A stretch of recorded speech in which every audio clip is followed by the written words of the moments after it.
Oh man, it's been a minute since we've heard from Joe. Wonder how the project's doing. Let me go give him a call.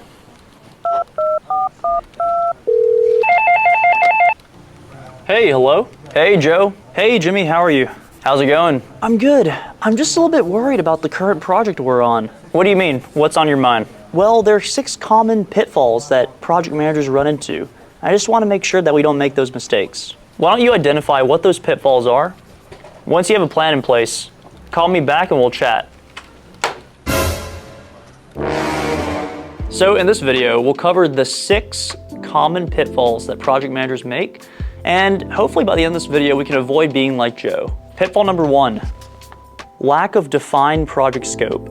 So this one's really important because your project scope, it is like the master plan that outlines what the project is, what you'll be responsible for, and what the key deliverables are. During projects, likely there'll be so many changes, and a lot of times people want different things.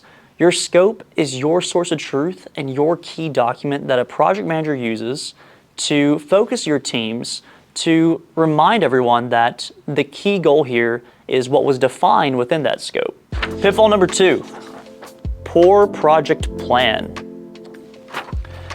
Okay, so your project plan is one of the most important documents that a project manager uses. So what is a project plan? Let's break that down. A project plan is a master plan that encompasses a lot of smaller plans within it. So when you think of a project plan, it encompasses, like a resource management plan. What resources will you need? It encompasses a cost management plan. So what are the different costs that will occur during the project? It includes a schedule management plan. So, when things will be delivered, at what milestones do you need to be on track? And there are so many of these different plans that a project manager will create before starting a project, as this will help guide the team and help keep you organized. So as you can imagine, when it comes to Joe in this scenario, he was a little bit flustered about everything going on, and that's probably due to having a poor project plan. Pitfall number 3, poor communication. So, communication is key. Throughout a project, you're likely working with a stakeholder, a client counterpart, who will be monitoring and making sure that you guys are making the right type of progress.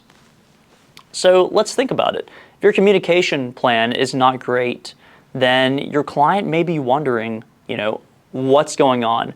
Is Joe actually completing this project? What are the teams doing? Are people actually working on the things that they should? Communication is arguably just as important as doing the project, because if your stakeholders don't know what's going on, they don't know what you're doing, in their head, they will be thinking that nothing is being done. It's very important that you have the project, you have progress being made, but you're also communicating that progress to your clients, to the right stakeholders, so that they're not left in the dark and they have a good idea of what's being done. Number 4, inadequate risk management. So this one is really important as well because, as you can imagine, projects get really complex. Most of the time, your projects will never go 100% according to plan. That's just how life works. Things are always, thrown in random areas, and there are a lot of things that you have to deal with on the fly. So risk management is a really, really important part of a project manager's due diligence. Risk management is huge because it can literally mean the difference between a project completely catching on fire versus being able to deal with it and being able to move on to the next piece. So when it comes to risk management, it's important to think about, how will your teams deal with risk? What is the escalation path? What type of plan or strategy do you have in place to deal with risks that come along? The goal here is you want your risk management plan to be a good tool, to be a good system in place so that if a risk does arise, your teams know how to deal with it. Your team knows how to properly document it, and your team knows how to overcome it so that it doesn't become an actual issue. Number 5, inadequate resource management. Another really key point here is resources are not free. Resources are very finite. So when you think about resources, you think of people, you think of the labor cost.